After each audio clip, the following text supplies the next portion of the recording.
Good morning, everyone. Good morning. Good morning. Let's do our new congregational song. You can sing at whatever capacity you'd like and you're comfortable with.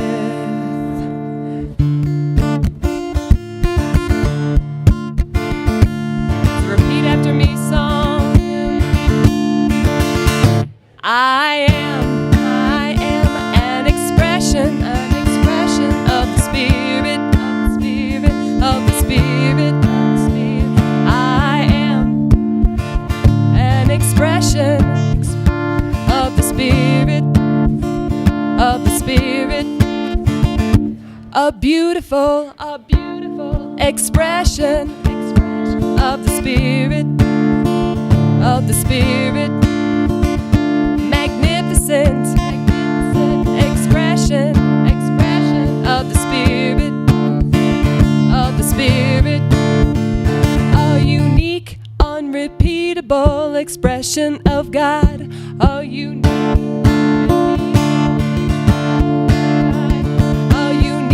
unrepeatable expression of God. A unique, unrepeatable expression of God. Right time, right place. An expression of the Spirit. I'm fabulous. I got it. An expression of the Spirit. I am an expression of the Spirit, of the Spirit. I am an expression of the Spirit, of the Spirit, of the Spirit. Wow, thank you. After that wonderful moment, we get to have some more wonderful moments. It's my pleasure to introduce my friend, Kathy Young. She was here, 6 weeks ago, something like that. And you all heard me give a big, long introduction then. So if you missed that one, I'm sorry, but we're not going to do it again today. So this is Kathy, my dear friend, and she's going to bring us today's message. Thanks, Foster.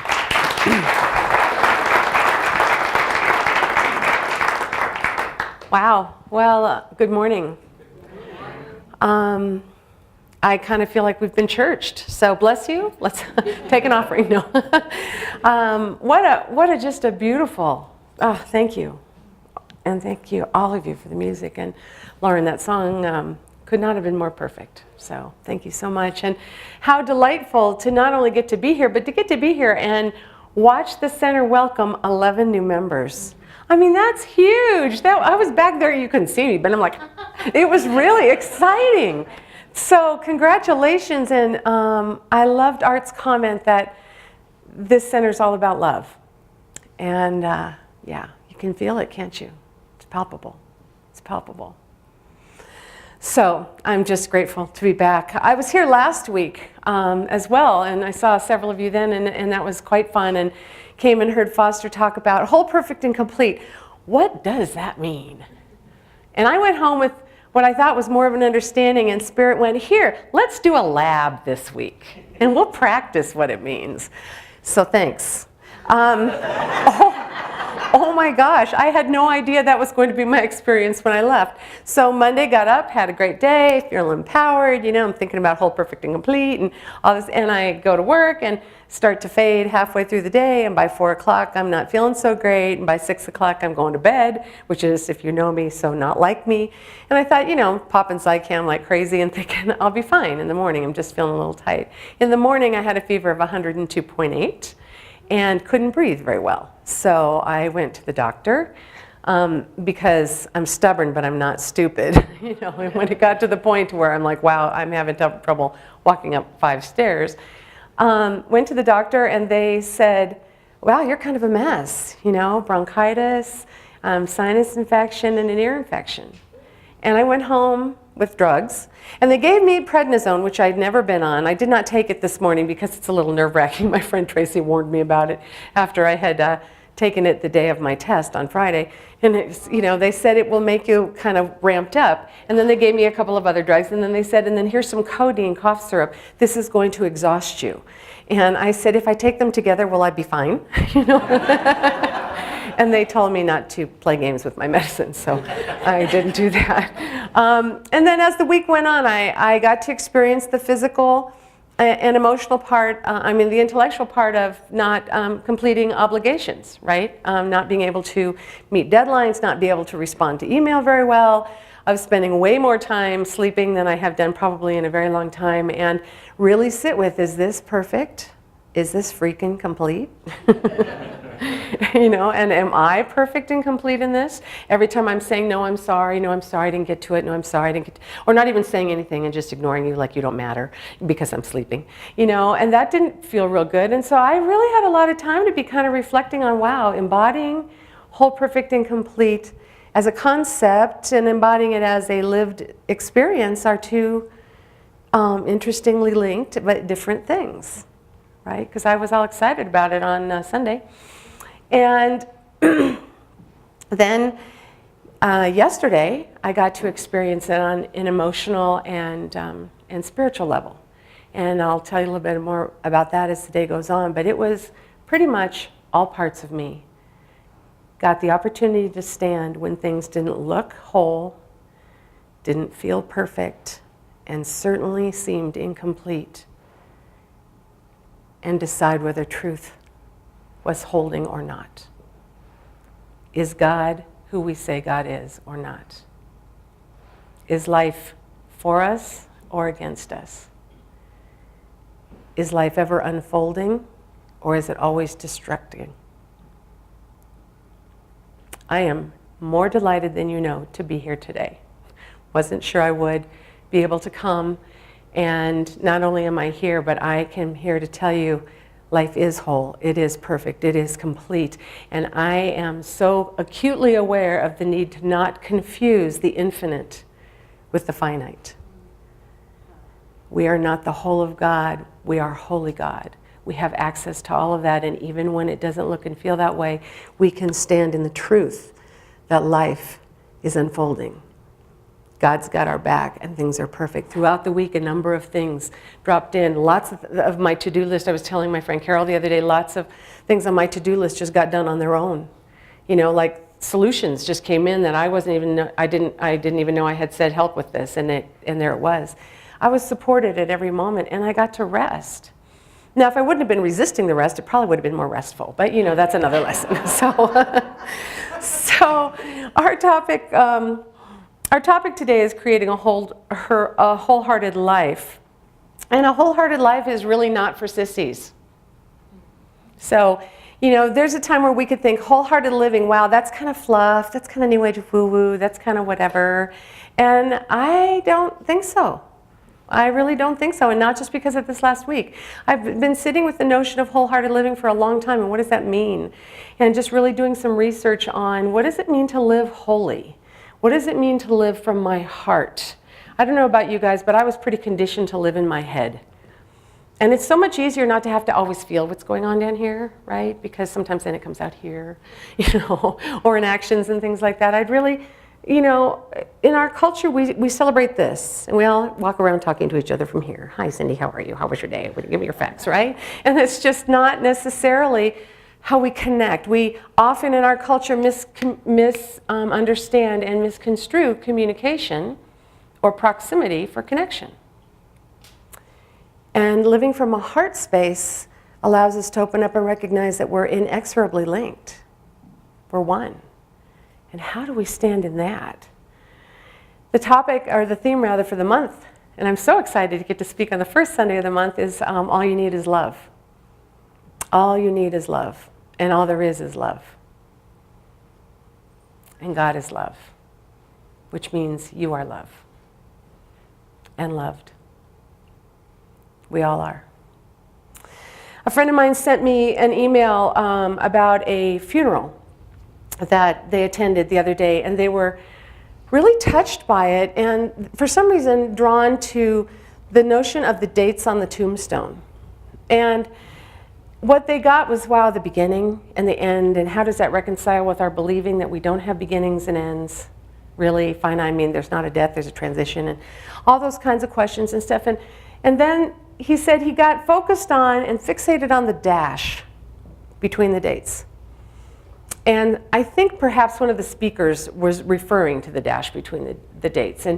And he said he got into that space on the dash between the dates and started going, but that's the part. That's the stuff. That's where life happens, in the dash between the dates. And in thinking about that, laying flat on my back, I was thinking, wow, am I dashing between the dates? Are we dashing between the dates? I think in our culture we frequently are. You know, it's a series of things to do and to accomplish and whatever, and we're not necessarily fully living the now moment, the eternal now moment that is all we have in any moment is this one, and now this one. Are we inhabiting the dash, or are we dashing between the dates? Something we're thinking about. My thought is, if you're in this room today, you're here because you believe there's more than just running a rat race. Or you're wondering if there's more. Or you're hoping. Please, God, let there be more. You know, but I mean, I don't think that people who are in this room are here because they are the people who came to learn how to mark time. Anybody here for that purpose? No? Oh, I'm so glad. Thought we were going to have to do a support group later for one or two folks. If we are people who are expecting there to be more, we probably ask ourselves questions like, what are my gifts? What are my talents? What am I here to be? Anybody ever ask that? What am I here to be? I asked that. Oh, good, one person. Thank you. I'm so glad. Thought maybe I was doing it all by myself. And I think asking the question, what am I here to be, is a good question to ask. But I don't think it's the primary question. I think the primary question is, who am I? I think if we take it deeper, the question is, who are we? So I just want you to close your eyes for a second and just take a breath and ask yourself that question. Who am I? And just notice what comes up.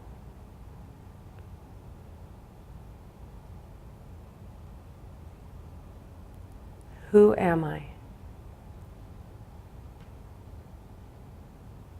And when you have a sense of what you can feel about who you are, feel free to come on back into the room. All the great teachings of the world tell us that we are divine life in form. Christianity, Jesus said, you are sons and daughters of the Most High. In Hinduism, it talks about being flames, sparks of that one flame, that one life.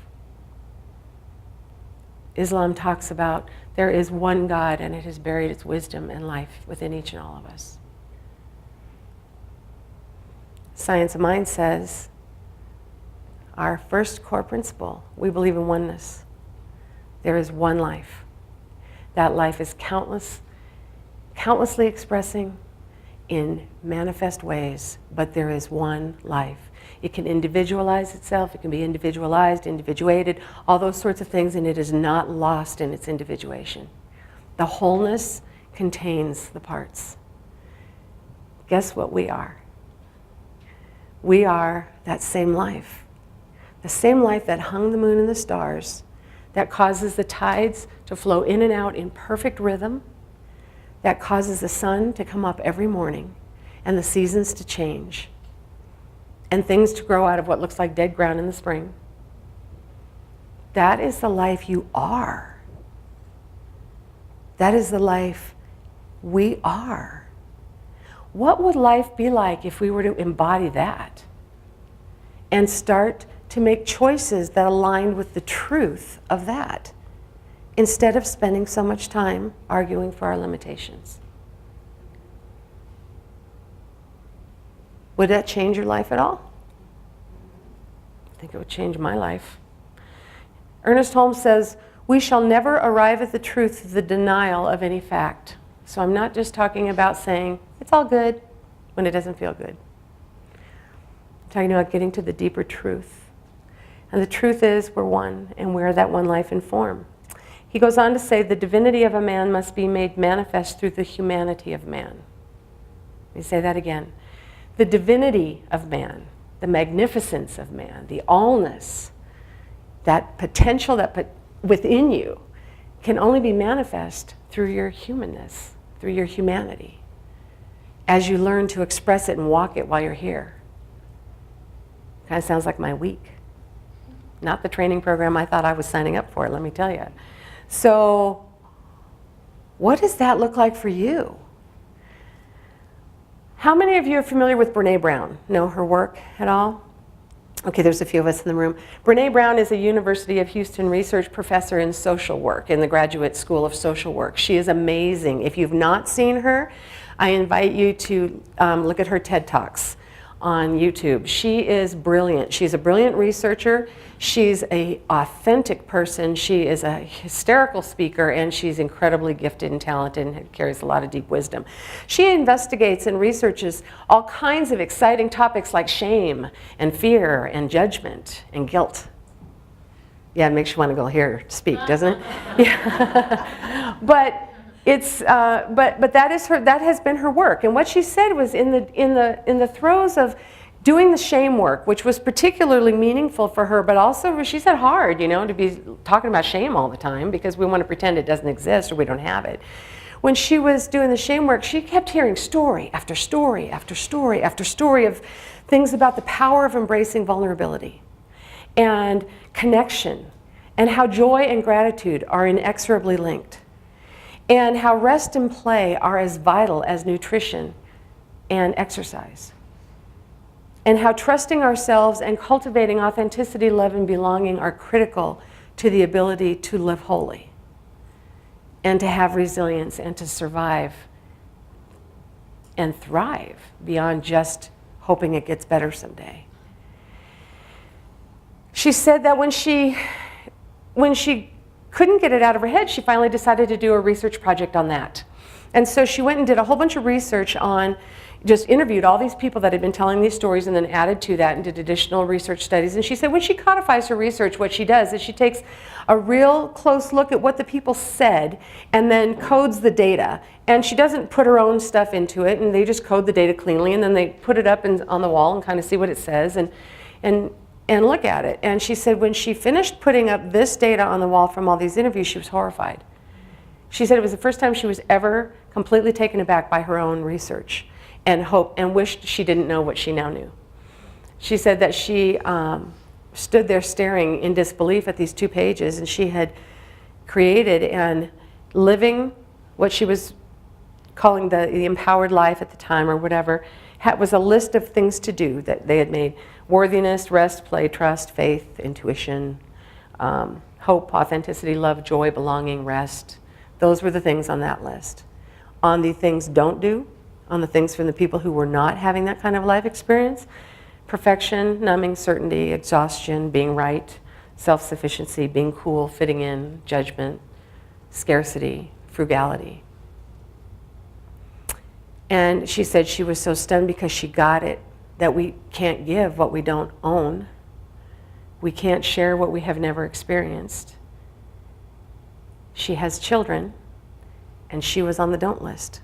She wrote her name across the don't list and just thought everyone who was being successful did what she did, and she found out she's on the wrong ship, so to speak. So what she did is she folded up all those papers, stuck them in a bin, and put them under her bed for 2 years.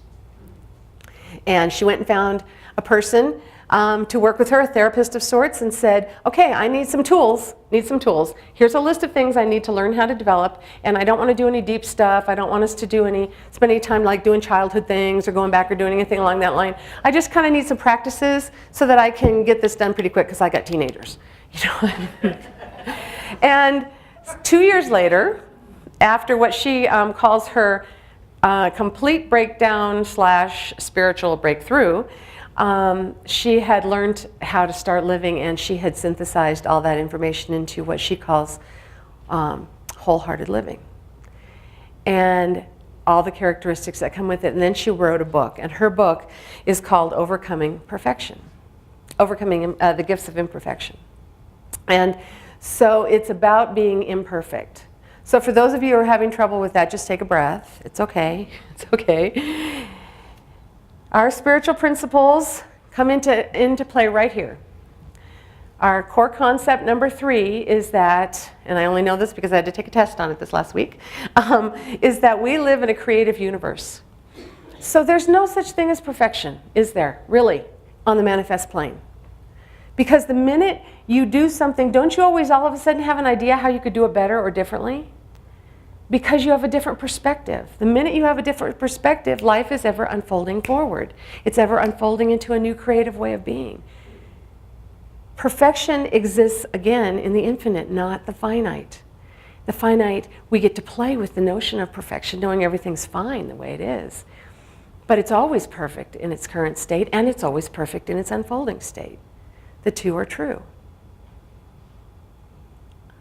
Confusing and empowering. The definition of wholehearted living is engaging our lives from a place of worthiness. And what she's put together is a bit of a process, and I've kind of added a few things to it. And she talks about it involves a key component is unraveling, which is letting go of who you're supposed to be and embracing who you are. What would your life look like if you let go of who you're supposed to be, whether you decided that, or you're being told that, or your whole family has always done that? What if you let go of that and you actually were who you are? Do you even know who you are? That's what I've been sitting with. Who am I? And then we get back to that deeper question. And then who am I here to be? How do I want to express? Life is an eternal progression. It's never less, but always more of itself. Ernest Holmes said that in multiple ways. That's the simplest version I could find. Because he can be quite wordy, can't he, Ernest? He's just like so prolific. He's very creative.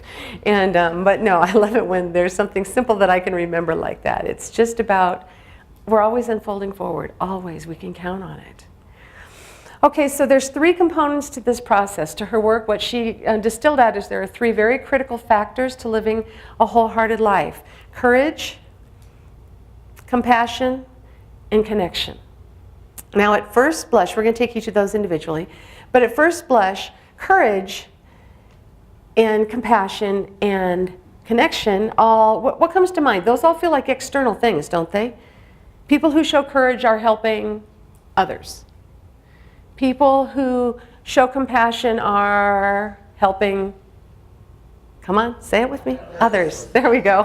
And people who are connecting with others. Right. That's how our culture looks at those kinds of words. And that's not, again, wrong. It's also not primary. Primary is connecting, having courage for yourself, connecting with yourself, and being compassionate for yourself. How does it look when you turn it inward? The visual that came to me, and I'm not sure, maybe you could tell me this with all your engineering background, the right word, but the visual that came to me when I was sitting and thinking about this, it popped in, was seeing the light of the divine coming in, and I can either use a mirror and redirect it right at Mark, beaming on you, Mark, God loves you, how awesome is that? Or I can, and that's good, that's useful, or I could turn it inward on my heart, which then turns into like a prism, or is prism the right word? Okay. So where it just, then can reflect out in so many different ways and touch so many different things that we can't even begin to notice where it goes because it's not ours to track. Because we're just being the light and benefiting from the life that the light is bringing within. And then we become that in a visible form. I want to be that. That's empowering. I want to be that. Courage, we'll start with courage. Courage, Carol, my good friend Carol Wilkie, she is a fountain of information. I'll give you her phone number if you ever want to know anything, call her. She just reads voraciously. And we were talking about this, and she reminded me that in Power versus Force, courage is the tipping point. Now, Power versus Force is a book where they went through and they calibrated the energies of a whole different range of attitudes and emotions and vibrations, and there's actually a scale. You can see how you can move from one, like anger, regret, you know, these different things, into others and move up the scale.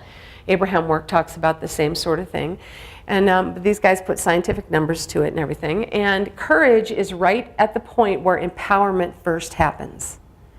You have to have courage to have empowerment.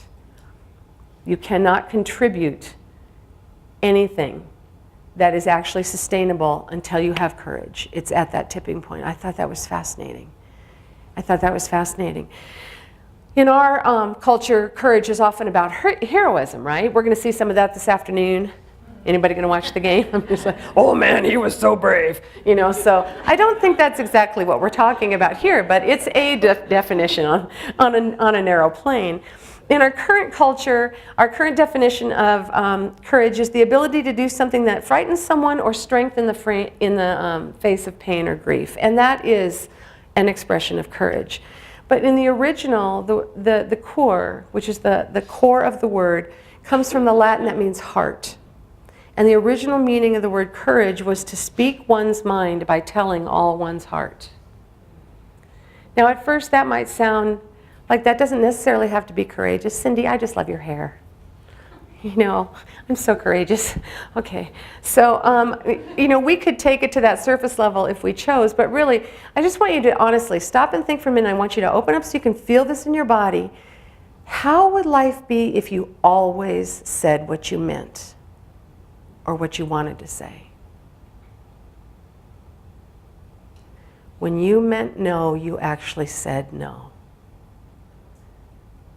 When you meant yes, or please, or let me, or I will, you actually said it. Doesn't that, now you can kind of feel it, right? Oh, there's that courage spot right there. Yeah, it kind of allows you to recognize that, wow, So when we're not in congruence and we're not in alignment with ourselves and we're not living in a way of courage with ourselves, we are restricting ourselves. We're cutting our life flow off. And that takes energy. It takes life energy. So we're redirecting our life energy in a way that is not supporting our wholeness, and then wondering why we get sick, or why we're sad, or why life feels a little bit like it's not technicolor, but it's kind of gray at times. And I'm not just talking about circumstances. I'm talking about that underlying feeling that other people get to have stuff, and it's not going to happen for us. Right?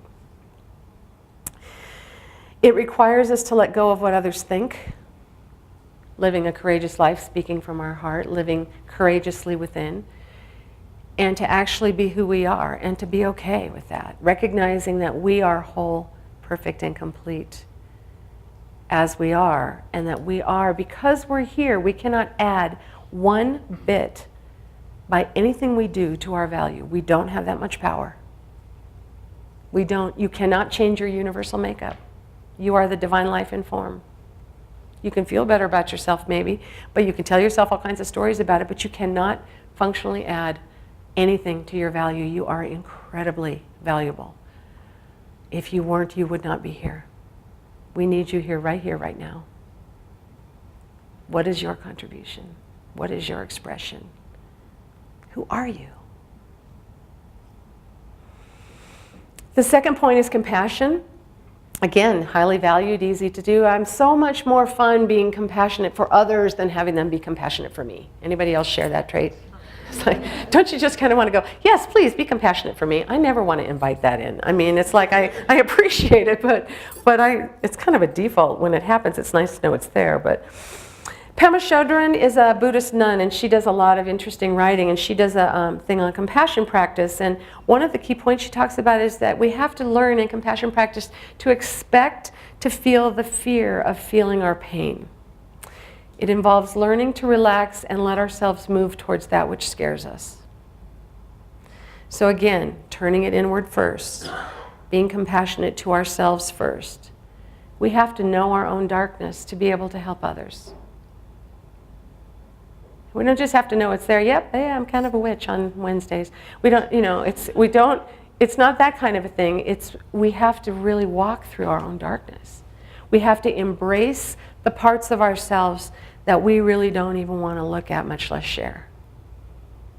We have to embrace the things that create shame and guilt, or just a debilitating sense that mom was right, you know, or whatever. We can't really effectively walk through our stuff unless we're willing to embrace it. This was my weekend. I am going through something like this right this very minute.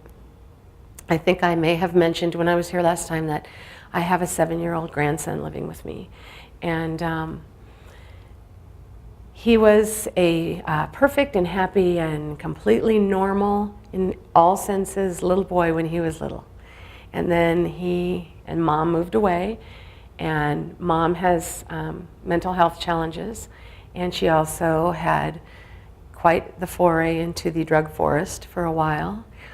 And he was neglected and abused and traumatized, and he is now in a special ed school for kids that are emotionally traumatized.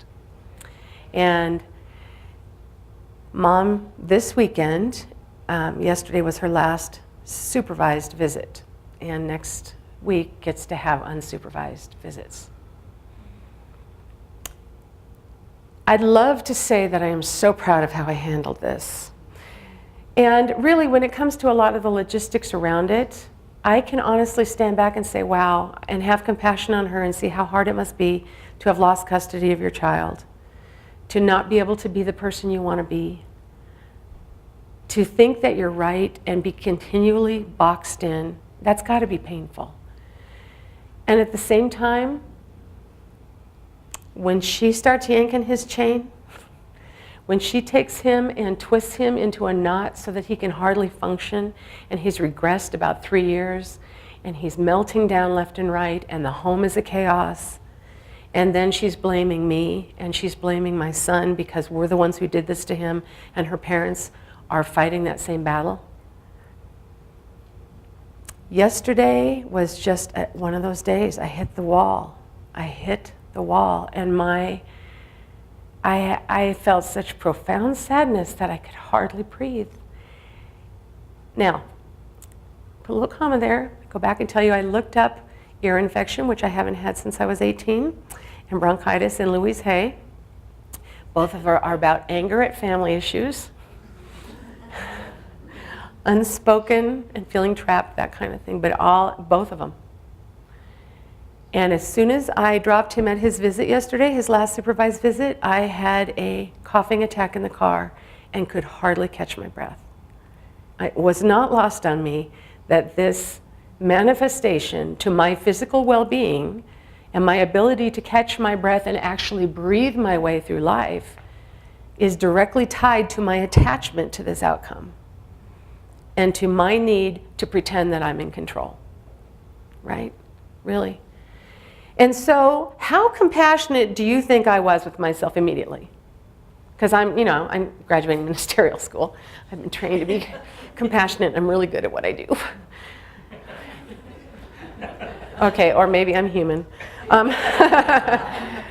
My first default reaction was to go immediately into kicking me while I was down. I cannot believe that you cannot find grace for her. I cannot believe that you want to hit her with your car. I cannot believe, And then there's another part of me going, but you know what? There is just one life. It moves on forever. She could get a do-over. It would be more fun for her too. And it's just like, oh my gosh, all this stuff. But, inside I'm just struggling. And I'm so disappointed. So disappointed in my inability to find center. It was hard. I stopped at Mile High Church because his visitation center is right near there, and I, through a series of really interesting coincidences, was able to get into the sanctuary building, which is locked on Saturdays, and sat next to the fountain in the prayer and care center and just sat there, looking up quotes and things to make sure I had what I wanted for this talk, and feeling like I absolutely had no business coming here today, that I was not qualified to give this talk, and that I still had to do it anyway. So, and while I was sitting there, I was just really trying to stuff my feelings and just focus, because I had a task, right? I had a task, and this is what we do, we focus. And what ended up happening was this woman who co-runs the center came in and just said hi and smiled at me, and I burst into tears. And we talked for a minute about oneness and grace. And then when I got home, I was able to breathe and get where I was going. And when I got home, my friend Carol called me on the way home because I had sent out a couple of prayer requests, and two actually, and she was one of them. And she called and she talked to me for an hour and a half and companioned me right back to truth and center. And by the time I went to bed, I was able to know the truth of the situation and let myself feel the pain of it and allow myself to be compassionate to the fact that the human experience at the moment is excruciating. And the divine experience is unchanged. Unchanged. Saying no is a critical component to compassion. You have to say no. You have to set boundaries or you cannot love. Otherwise, you transfer your frustration to the person instead of the experience. So just real quickly to connection, we're hardwired for connection. We are hardwired for it. We're hardwired for it. Neuroscience has proven it. It's throughout every spiritual tradition that we need each other. It is something we have to have, and connecting is critical to the ability to live a wholehearted life. Now, if we're going to live a wholehearted life, we have to be able to stand in connection. Guess what? That's what a spiritual community is for. That's what we do. We companion each other in remembering when we can't. Michael Gott and Melissa Felipe have written a beautiful song called When I Forget, and the words are, when I forget, will you remember for me? Help me see what I can't see when I forget. What if every spiritual center took that on as their call? What if we recognize that we are groups of people working to transform and embody oneness by learning to live wholeheartedly from the inside out in community? We would be a beacon. That place would be a beacon for everyone. Well, the Castle Rock CSL mission is to empower the divine expression of love. That's your call. That's your call. You are that beacon. Choosing to individually step into what it takes to live a wholehearted life, choosing to learn to love yourself in all these different ways, choosing to learn to embody this and step into it and act on it, and then doing it in community and allowing that to radiate out, to invite into others to help them. What the world needs now is love. We are looking for love. And Art said that in his prayer. People need this message. We can do this. Obviously, there's a lot in this topic that we're not going to get to today. But I wanted to plant the idea and let you know that there's a process out there that can help walk through that. And when you walk through it in the context of spiritual principle, you can begin to live it. It's transforming my life.